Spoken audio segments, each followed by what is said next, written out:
A'udzu billahi minas syaitonir rajim. Bismillahirrahmanirrahim.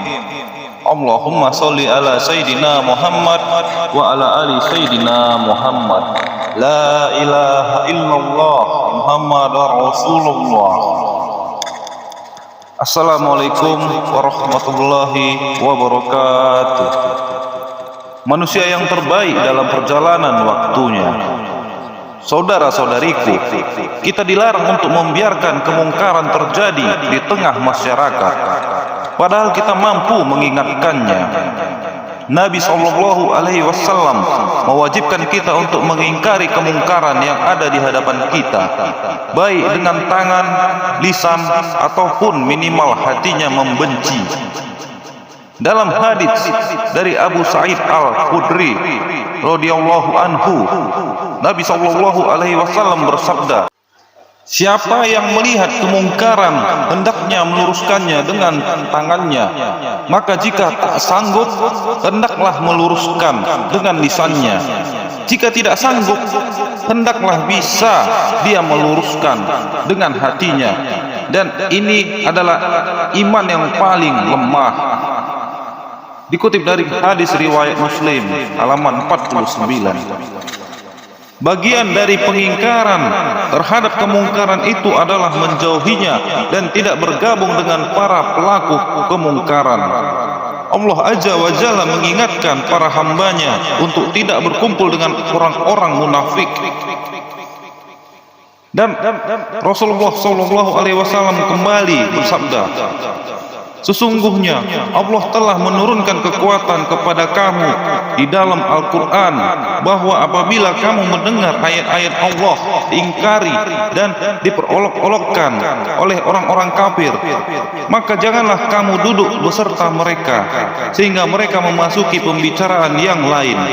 Karena sungguh jika kalian tidak menyingkir, berarti kalian serupa dengan mereka.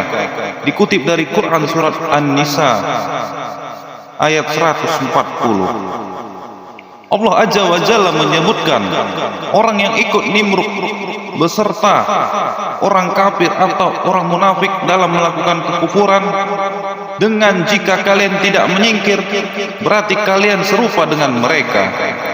Al-Qurtubi mengatakan, ayat ini menunjukkan kewajibannya menjauhi pelaku maksiat ketika mereka menampakkan kemungkaran. Karena orang yang tidak menjauhi kemungkaran mereka berarti ridha dengan perbuatan mereka. Dan ridha dengan perbuatan kekufuran adalah kekufuran. Allah Azza wa Jalla menegaskan, berarti kalian seperti mereka, sehingga semua yang duduk bersama di majelis maksiat dan tidak mengingkarinya, maka dosa mereka sama. Dikutip dari tafsir Al-Qurtubi, Allah Azza wa Jalla berfirman kembali, kamu adalah umat yang terbaik yang dilahirkan untuk manusia, menyuruh kepada ma'ruf dan mencegah dari yang munkar, dan beriman kepada Allah Subhanahu wa taala. Dikutip dari Quran surat Ali Imran ayat 110. Saudara-saudaraku, saudara-saudariku, dimanapun dirimu berada, bahwa amar ma'ruf nahi mungkar itu wajib bagi insan, namun wajibnya adalah fardu kifayah. Jika sebagian telah memenuhi kewajiban ini, maka yang lain gugur kewajibannya, walaupun pahala akan diraih oleh orang yang mengerjakannya. Begitu pula oleh orang yang asalnya mampu namun saat ini tidak bisa untuk melakukan amar ma'ruf nahi mungkar yang diwajibkan. Jika ada orang yang ingin beramar ma'ruf nahi mungkar, wajib bagi yang lain untuk membantunya hingga maksudnya yang Azza wa Jalla dan Rasulullah perintahkan tercapai. Allah Azza wa Jalla juga kembali berfirman, dan tolong menolonglah kamu dalam mengerjakan kebajikan dan takwa, dan jangan tolong menolong dalam berbuat dosa dan melampaui batas. Dikutip dari Quran surat Al-Maidah ayat 2. Setiap Rasul yang Allah Azza wa Jalla utus dan setiap kitab yang Allah Azza wa Jalla turunkan, semuanya mengerjakan amar ma'ruf nahi mungkar. Yang dimaksud ma'ruf adalah segala istilah kebaikan yang mencakup segala hal yang dicintai dan diridhoi oleh Allah Azza wa Jalla. Sedangkan yang dimaksud munkar adalah segala istilah keburukan yang mencakup segala hal yang dibenci dan dimurkai oleh Allah Azza wa Jalla. Meninggalkan amal ma'ruf nahi mungkar adalah sebab datangnya hukuman dunia sebelum hukuman di akhirat. Janganlah menyangka bahwa hukuman meninggalkan amar ma'ruf nahi mungkar bukan hanya menimpa orang pada yang jolim dan pelaku maksiat, namun boleh juga menimpa umat manusia secara keseluruhan. Saudara-saudariku, orang yang melakukan amar ma'ruf hendaklah orang yang faqih, paham terhadap yang diperintahkan dan faqih terhadap yang dilarang. Begitu pula hendaknya dia halim, santun terhadap orang yang diperintahkan. Begitu pula terhadap yang dilarang. Hendaklah orang tersebut orang yang halim terhadap apa yang dilarang. Ketika dia melakukan amar ma'ruf nahi mungkar, hendaklah ia bersikap lemah, lembut terhadap apa yang diperintahkan dan ia larang. Lalu ia harus halim dan bersabar setelah ia beramar ma'ruf nahi mungkar. Sebagaimana Allah Azza wa Jalla berfirman dalam kisah Luqman, dan suruhlah manusia mengerjakan yang baik dan cegahlah mereka dari perbuatan yang mungkar dan bersabarlah terhadap apa yang menimpa kamu. Sesungguhnya yang demikian itu termasuk hal-hal yang diwajibkan oleh Allah. Dikutip dari Quran surat Luqman ayat 17. Saudara-saudariku, melakukan amar ma'ruf, mengajak pada kebaikan, itu harus dengan cara yang baik, tidak boleh ada dampak jelek.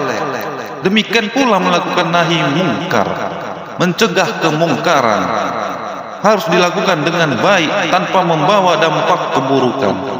Janganlah menghilangkan kemungkaran malah dengan cara yang mungkar pula. Maka itu hanya membawa banyak kerusakan daripada mendapatkan banyak kebaikan dan kemanfaatan. Saudara-saudariku, nilai suatu umur manusia tidaklah ditentukan oleh banyaknya, melainkan seberapa besar nilai kemanfaatan yang dilalui oleh seseorang dalam perjalanan usia itu. Allah Azza wa Jalla justru melarang kita untuk menjatuhkan diri dalam kebinasaan dan memerintahkan kita untuk senantiasa berbuat baik. Karena sesungguhnya Allah Azza wa Jalla menyukai orang-orang yang berbuat baik. Allah Subhanahu wa taala kembali berfirman, dan janganlah kamu menjatuhkan dirimu sendiri ke dalam kebinasaan dan berbuat baiklah, karena sesungguhnya Allah menyukai orang-orang yang berbuat baik. Dikutip dari Quran surat Al-Baqarah ayat 195. Nabi sallallahu alaihi wasallam bersabda kembali, sebaik-baik manusia adalah yang memberikan banyak kemanfaatan bagi manusia lainnya. Pada prinsipnya, pergunakanlah seluruh kemampuan kita untuk memberikan kemanfaatan pada sesama manusia dan lingkungan sekitarnya. Itulah maksud yang terbaik dalam perjalanan waktunya. Saudara-saudariku dimanapun dirimu berada, semoga Allah Azza wa Jalla mengkaruniakan hidayahnya kepada kita semuanya, sehingga kita tetap istiqomah, senantiasa menebarkan kebaikan dan kemanfaatan sebagai manusia terbaik untuk meraih ridhonya. Demikian kultum yang dapat saya sampaikan, kurang lebihnya saya mohon maaf. Segala kesalahan dan kehilafan datangnya dari saya, dan segala yang benar datangnya dari Allah Subhanahu wa taala. Demi masa sesungguhnya manusia itu benar-benar dalam kerugian, kecuali orang-orang yang beriman dan mengerjakan amal soleh dan nasihat menasehati, supaya mentaati kebenaran dan nasihat menasehati, supaya menetapi kesabaran. Quran surat Al-Asr 103 ayat 1 sampai dengan 3. Akhirul kalam, wabillahi taufiq wal hidayah. Wassalamualaikum warahmatullahi